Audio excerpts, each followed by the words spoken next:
मेरे प्रिय मित्रों, जितने भी व्यक्ति इस वचन को सुन रहे हैं, जितने भी व्यक्ति पूरी दुनिया में पाए जाते हैं, हर एक का जन्म हुआ।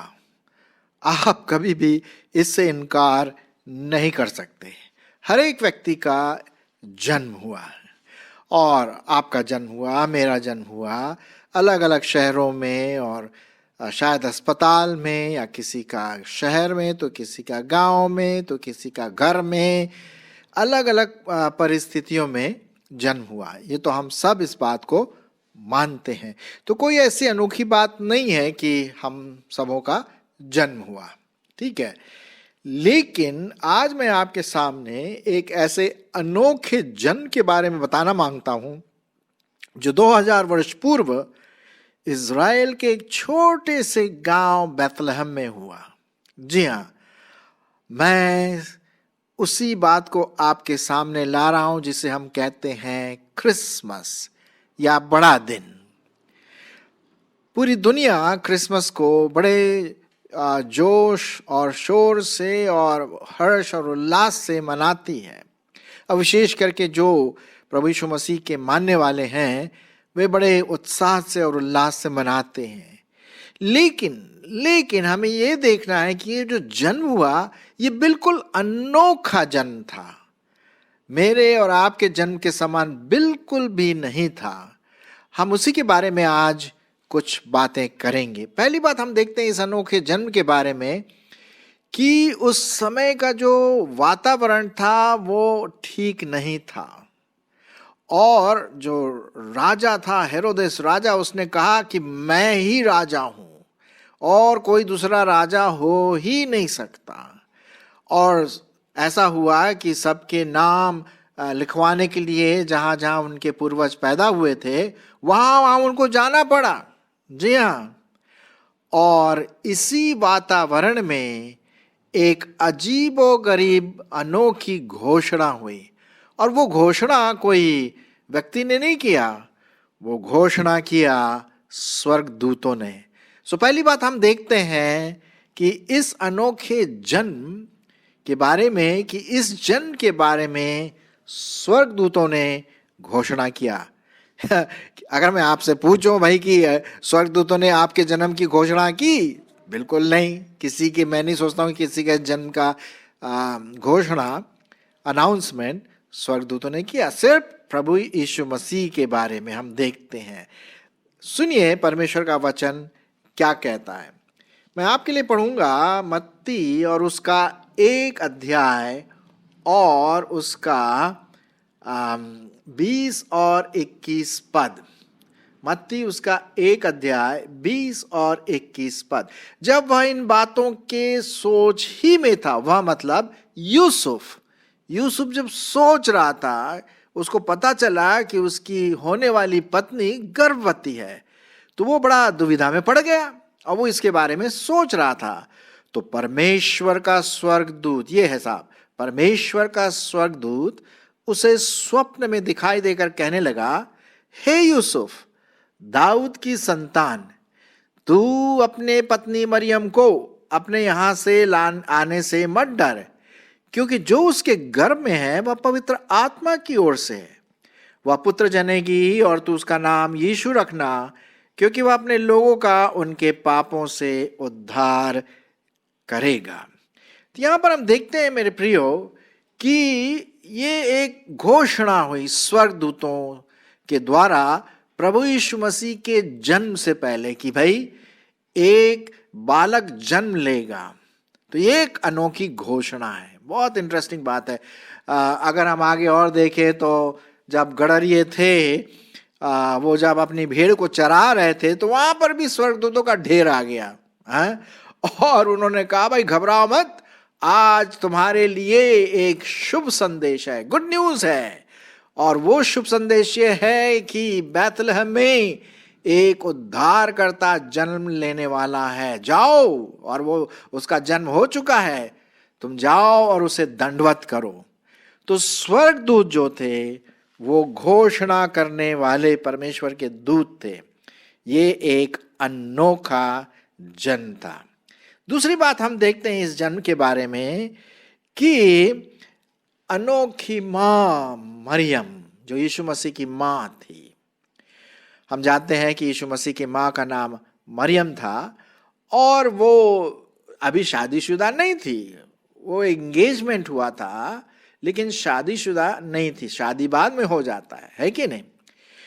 तो वो जब अपने घर में बैठी थी तो तभी स्वर्गदूत, और हम देखते हैं, वहां पर आया और उसने कुछ बातें कही जो मैं आपके सामने पढ़ना मांगता हूं। लूका रचित सुसमाचार और उसका दूसरा अध्याय, लूका उसका दूसरा अध्याय 9 और 13 पद, 9 और 13 पद। और परमेश्वर का एक दूत उसके पास आ खड़ा हुआ, प्रभु का तेज उनके चारों तरफ क्या हो गया? चमका, चमका। ये स्वर्गदूत की बात है। 13वें पद में भी हम देखते हैं।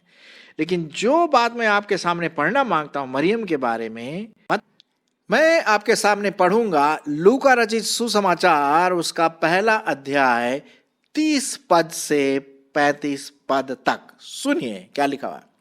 स्वर्गदूत ने उससे कहा, उससे मतलब मरियम से जो यीशु मसीह की मां थी, हे मरियम, भयभीत ना हो, क्योंकि परमेश्वर का अनुग्रह तुझ पर हुआ है। और देख, तू गर्भवती होगी और तेरे एक पुत्र उत्पन्न होगा। तू उसका नाम यीशु रखना। वो महान होगा और परम प्रधान का पुत्र कहलाएगा। और प्रभु परमेश्वर उसके पिता दाऊद का सिंहासन उसको देगा और वह याकूब के घराने पर सदा राज्य करेगा और उनके राज्य का कोई अंत ना होगा। 34 पद। मरियम ने स्वर्गदूत से कहा, यह कैसे होगा? मैं तो उस पुरुष को जानती भी नहीं। 35 पद। स्वर्गदूत ने उसको उत्तर दिया, पवित्र आत्मा तुझ पर उतरेगा और परम प्रधान की सामर्थ तुझ पर छाया करेगी, इसलिए वह पवित्र जो उत्पन्न होने वाला है वह परमेश्वर का पुत्र कहलाया जाएगा। तो यहां पर हम देखते हैं मां मरियम जो थी यीशु मसीह की, वो भी घबरा गई। ये अनोखी मां, प्रभु यीशु मसीह की जो मां। अब सोचिए, अगर कोई किसी लड़की से जो 17-18 साल की कोई कहे कि भाई तू गर्भवती है, तो नेचुरली ये स्वाभाविक है कि वो घबरा जाएगी। ये कैसे होगा? क्योंकि जो नेचुरल जो प्रोसेस है, स्वाभाविक प्राकृतिक रूप से वो तो नहीं था। तो ये कैसे होगा? वो घबरा गई। तब स्वर्गदूत ने उसको उत्तर दिया कि ये ऐसा वैसा जन्म नहीं है, ये मनुष्य के द्वारा उत्पन्न नहीं है, ये पवित्र आत्मा के द्वारा तू गर्भवती होगी। पवित्र आत्मा तुझ पर उतरेगा और तू गर्भवती होकर उस पुत्र को जनेगी, क्योंकि जो पुत्र उत्पन्न होगा वो बिना पाप का होगा, बिल्कुल पवित्र होगा, उसमें पाप का कोई दाग भी नहीं होगा। इसीलिए पवित्र आत्मा से माता मरियम गर्भवती हुई। तो ये एक अनोखी मां मरियम जो कुंवारी थी उस समय, वो यहां पर देखते हैं पवित्र आत्मा के द्वारा वो गर्भवती पाई गई। और उसके बाद में हम देखते हैं कि माता मरियम जो थी वो इस बात को सोचने लगी और उसने कहा, जैसी तेरी मर्जी। तो पहली बात हमने देखा, एक अद्भुत घोषणा, एक अनोखी घोषणा। दूसरी बात हम देखते हैं अनोखी मां जिसके द्वारा हमारे प्रभु यीशु मसीह इस दुनिया में आए।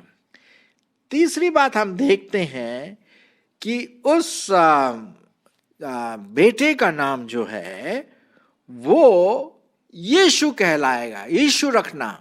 अब हम सबों का नाम दिया जाता है नहीं? आपका नाम है, मेरा नाम है, दुनिया में हर एक व्यक्ति का नाम दिया जाता है कि नहीं? लेकिन जो मां मरियम की बेटा जो उत्पन्न होगा उसका नाम क्या रखा जाएगा? यीशु।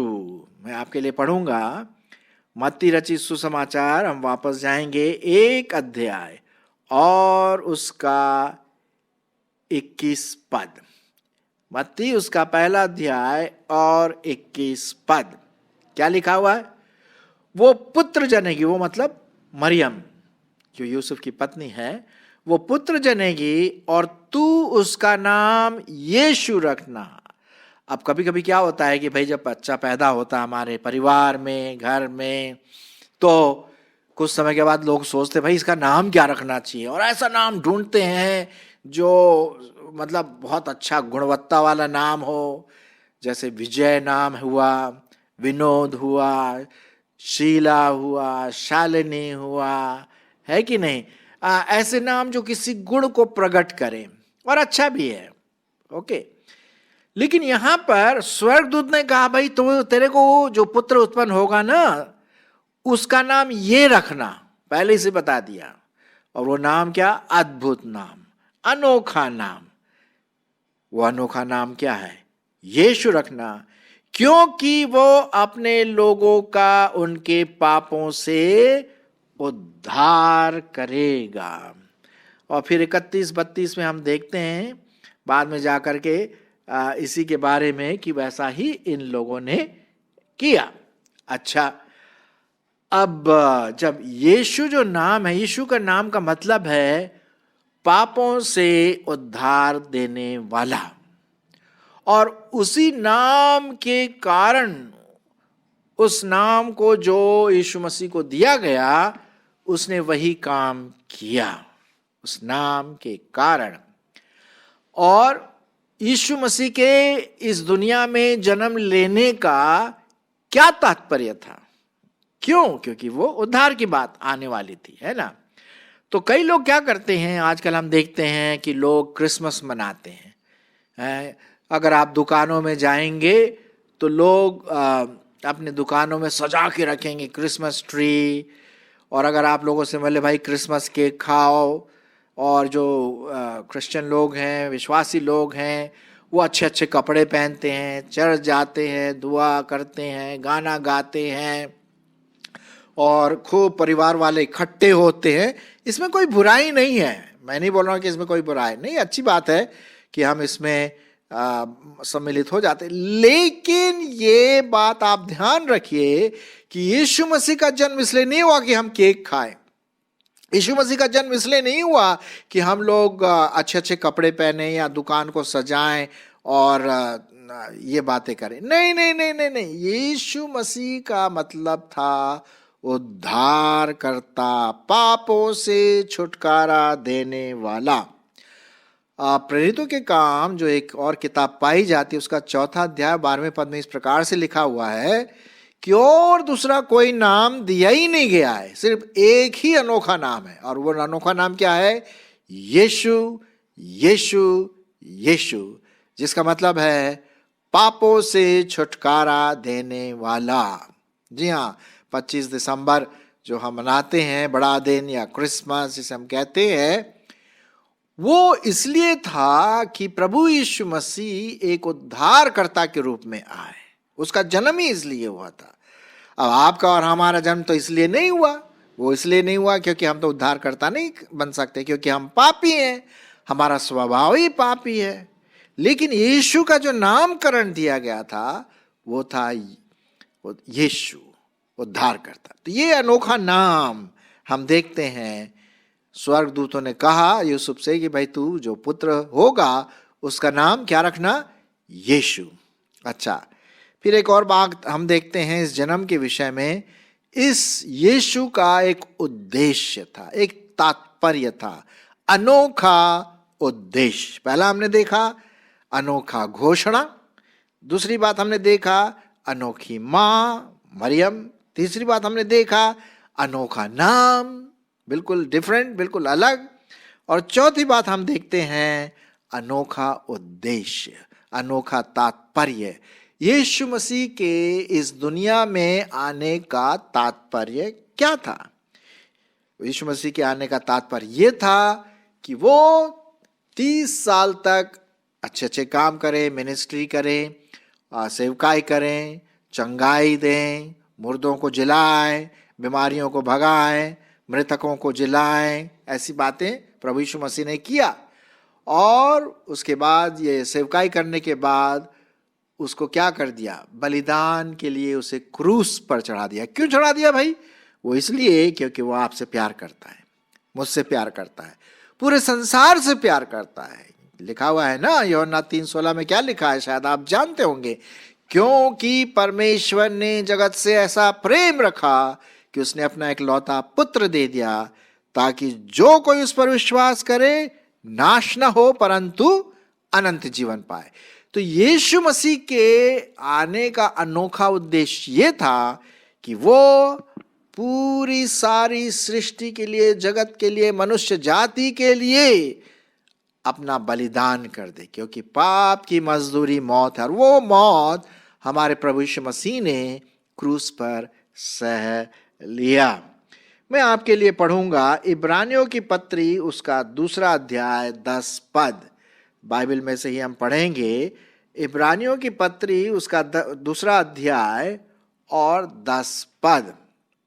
यहां पर हम देखते हैं, क्योंकि जिसके लिए सब कुछ है और जिसके द्वारा सब कुछ है, उसे यही अच्छा लगा कि जब वह बहुत से पुत्रों को महिमा में पहुंचाए तो उनके उद्धार के कर्ता को दुख उठाने के द्वारा सिद्ध करे। यीशु मसीह ने मेरे लिए, आपके लिए, आपके पड़ोस के लिए, आपके समाज के लिए, हमारे देश के लिए, हमारे संसार, पूरी दुनिया के लिए एक बार कलवरी के क्रूस पर अपना बलिदान किया।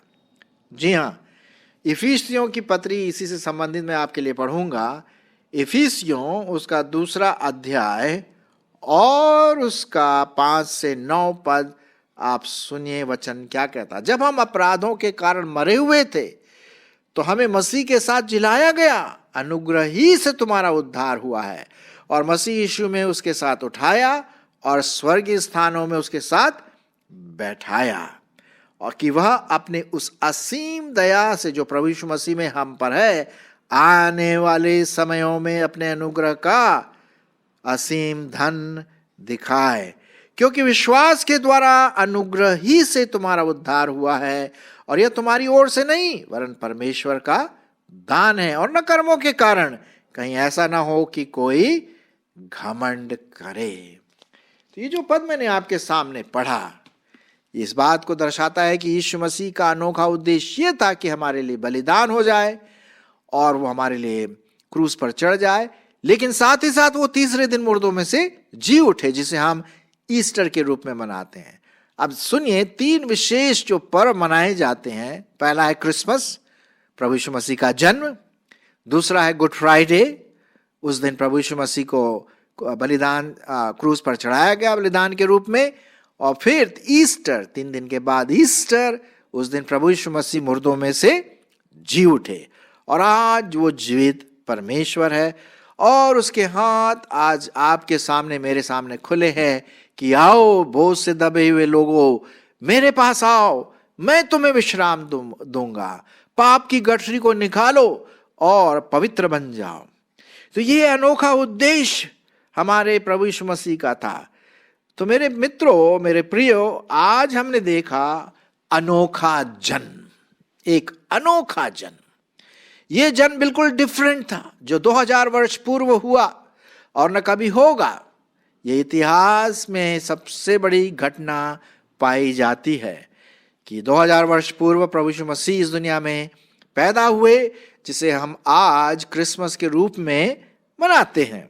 चरनी में आपने देखा होगा, लोग घर में सजाते हैं चरनी में प्रभु यीशु मसीह, वहाँ उनका जन्म हुआ है कि नहीं। कोई अस्पताल में जन्म नहीं हुआ, जहाँ भेड़ बकरी गाय भैंस हैं वहाँ जन्म हुआ। जी हाँ, तो ये अद्भुत जन्म था।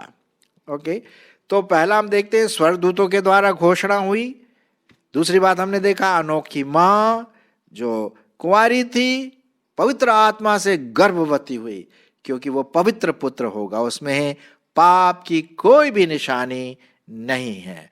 तीसरी बात हमने देखा अनोखा नाम दिया गया, और वो नाम क्या है? सब में श्रेष्ठ नाम है, और वो है यीशु, मतलब उद्धार करता। और चौथी बात हम देखते हैं इस जन्म के बारे में कि इस जन्म का एक विशेष उद्देश्य था, और वो उद्देश्य ये था कि प्रभु यीशु मसीह आपके और मेरे पापों के लिए बलिदान हो जाए और तीसरे दिन मुर्दों में से जी उठे। अब आपको और हमें क्या करना है? शायद आप जब ये वचन सुन रहे, हो सकता है आप विश्वासी हो सकता है आपने अपने पापों की क्षमा मांग लिया हो सकता है आप प्रभु को अपना उद्धारकर्ता ग्रहण किया है। तो आइए, यदि ऐसा है तो आप दूसरों को भी बताइए, जैसे स्वर्गदूतों ने बताया दूसरों को, आप भी बताइए। स्वर्गदूतों ने जो गड़हरिये थे उनको बताया, यूसुफ था उनको बताया, माता मरियम उनको बताया। आपका मेरा कर्तव्य हो जाता है कि हम भी दूसरों को क्रिसमस का जो रियल मतलब है, जो सही में जो बात आती है क्रिसमस की, वो बताएं। भाई खाना पीना, केक फेक, ये सब चीजें अपनी जगह पर है, इसमें कोई शक की बात नहीं, लेकिन ये इंपॉर्टेंट नहीं है जितना इंपॉर्टेंट ये है कि लोग क्रिसमस के सही जो मतलब है उसको समझ सके। और आज जरूर जा करके अपने दोस्त और परिवार वालों को जो विश्वासी नहीं है, मसीह में नहीं आए, उनको बताइए कि क्रिसमस का मतलब क्या है। मेरा आज मुझे बहुत अच्छा लगा जब मैंने आज एक हमारे दुकान वाले को प्रभु यीशु मसीह के बारे में बताया कि क्रिसमस का मतलब क्या है। आइए आप भी बताइए उस स्वर्गदूत के समान। आमीन।